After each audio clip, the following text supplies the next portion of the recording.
How did I purchase this statue 3 different times? Stay tuned to find out. King Kong ain't got shit on me!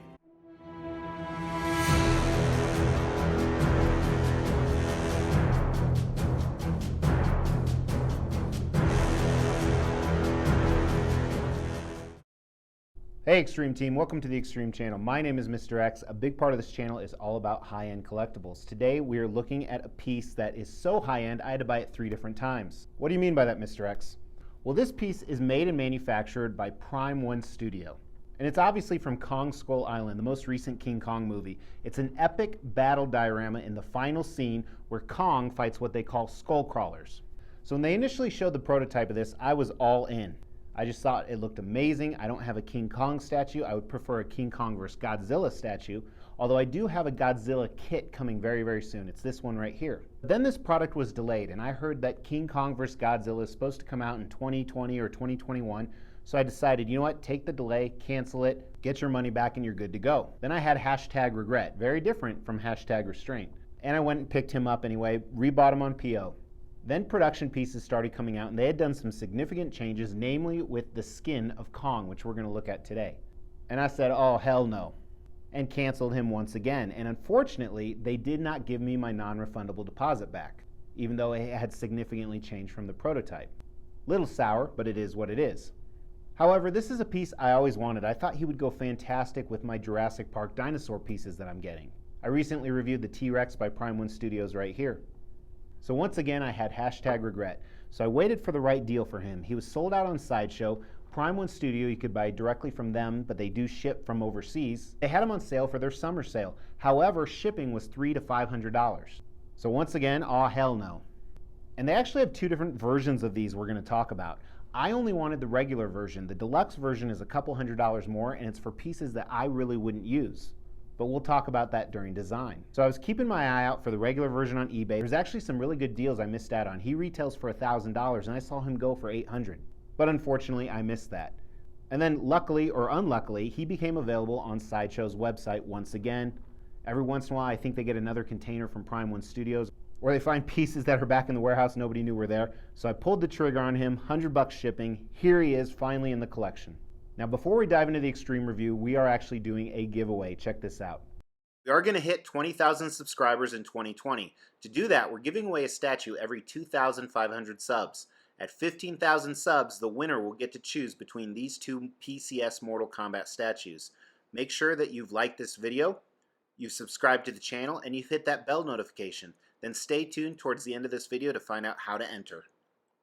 So let's dive in and see if my instincts were right. Should I have passed on this? Did I make a horrible mistake? Or am I happy that I got him? I honestly haven't taken that close of a look, so instead of me doing it by myself, we're going to do it together. That's what she said! And as always, we will start out with concept. Now when we look at concept, especially from a movie piece, we want to look at, is it accurate? Does it tell the story? Does it look cool?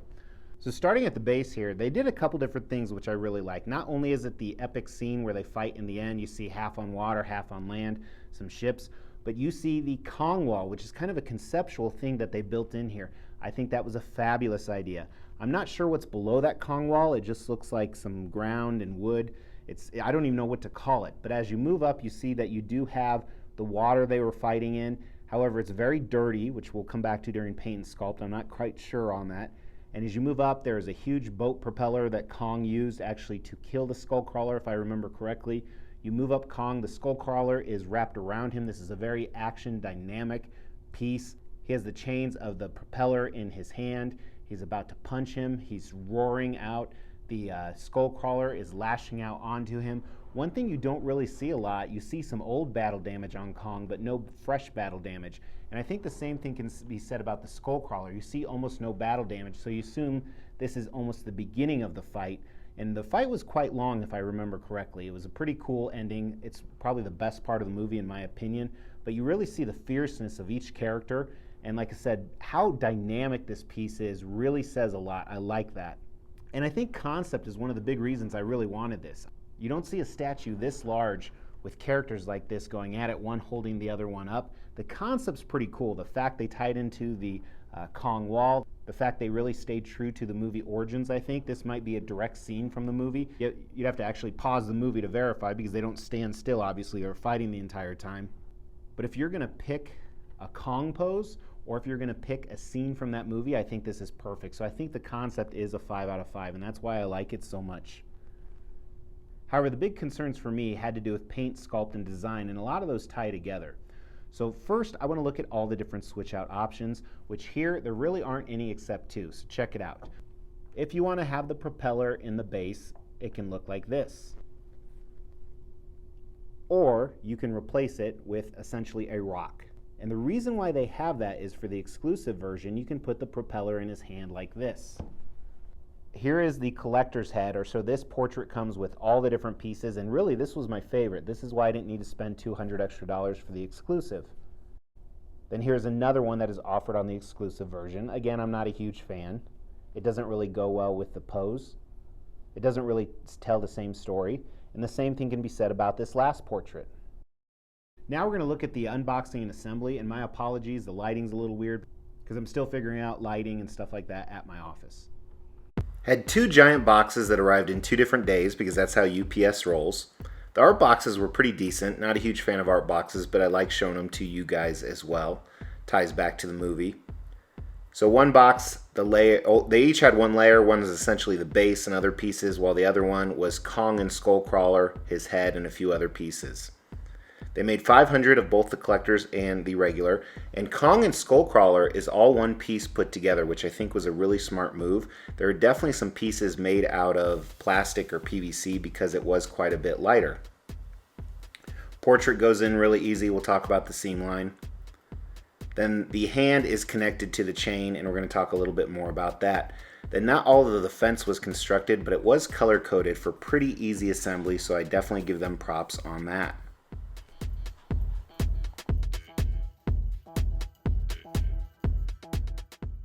Then essentially you use a link to connect the chain to his hand, and you also use a link to connect the chain to the propeller. Now with this, one really smart thing is because the hand is a separate piece, there is a little bit of a seam line, but they actually have you wrap the chain around his wrist, which greatly conceals the seam line, so I thought that was a pretty smart idea. But as you can see, it's a very, very easy assembly.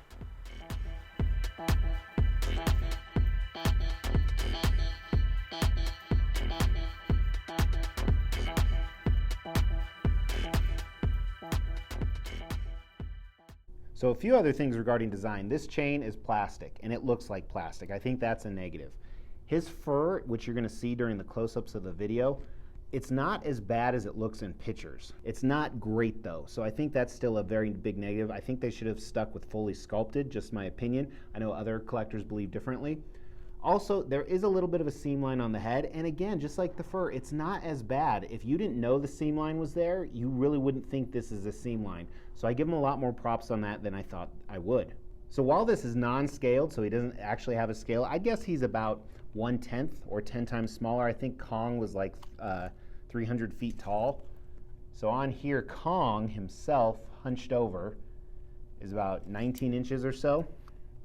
The entire height is well over, just over 30, so about a 1/3 scale figure.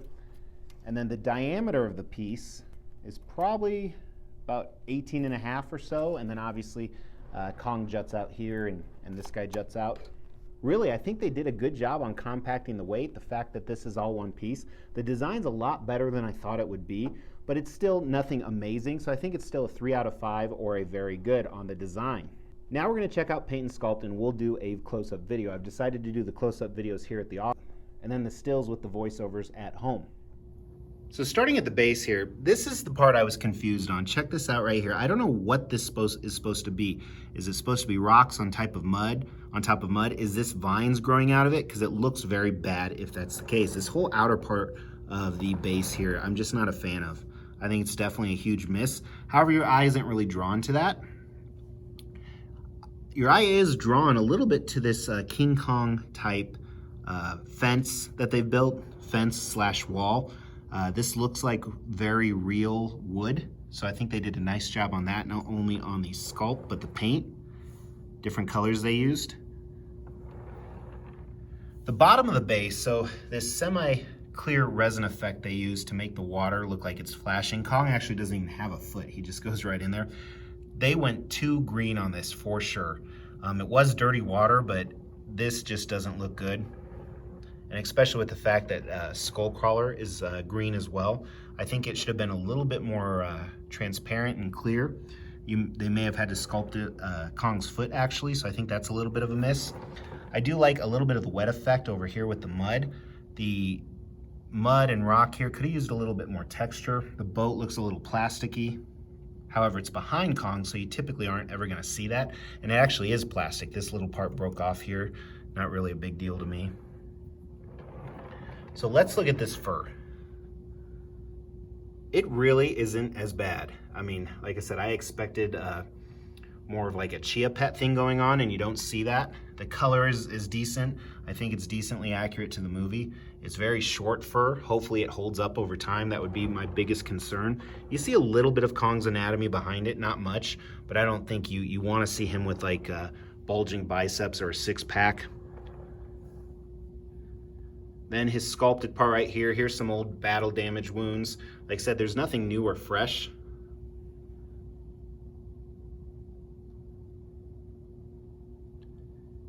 Here's the chain that looks very plasticky. You can even tell in the video here. All the way to the boat anchor.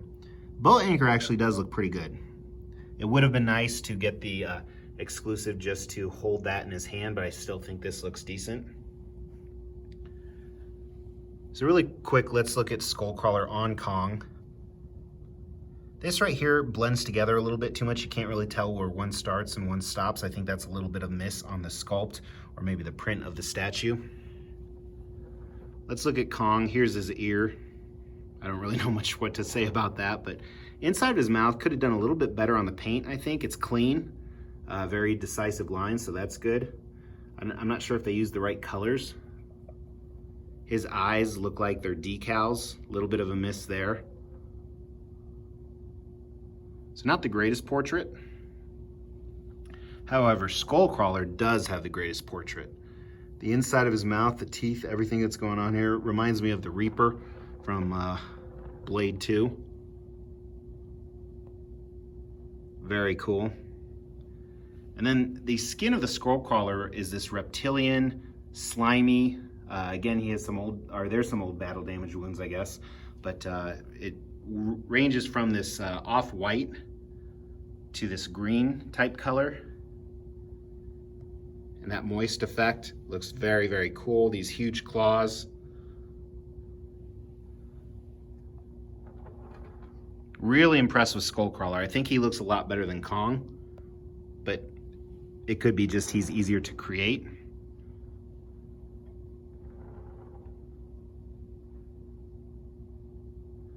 I like the coloring on him. I like the sculpt.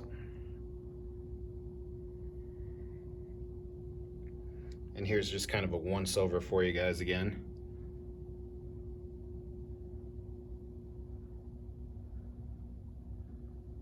The sculpt, overall, it's very good, to be honest with you. I think there could have been some opportunity on this part down here that I'm not a big fan of, and definitely on some of the rocks. A little bit on Kong. Skullcrawler looks fantastic. I like the wood here on the sides. The sculpt I actually give a 4 out of 5. I'm very impressed by it.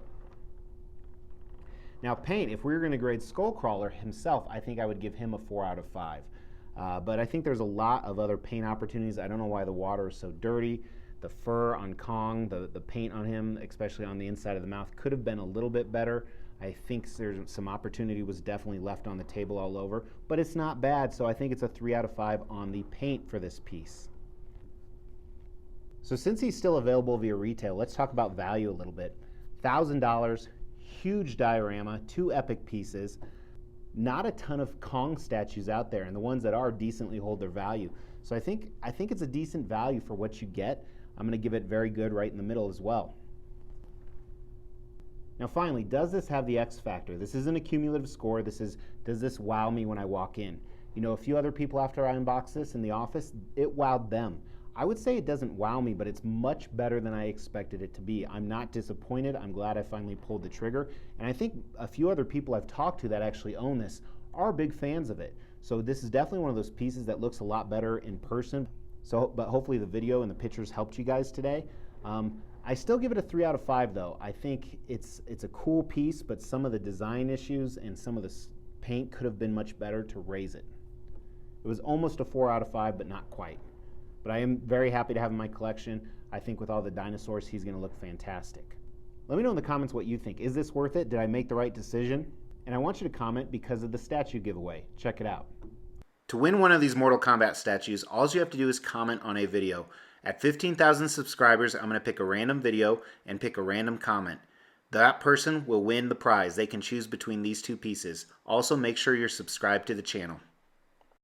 Thanks for tuning in, guys. Really appreciate it. Go ahead and check out some of these other pieces by Prime 1 Studios or hit that Mr. X logo so you can subscribe. Otherwise, I will talk to you tomorrow. Take care.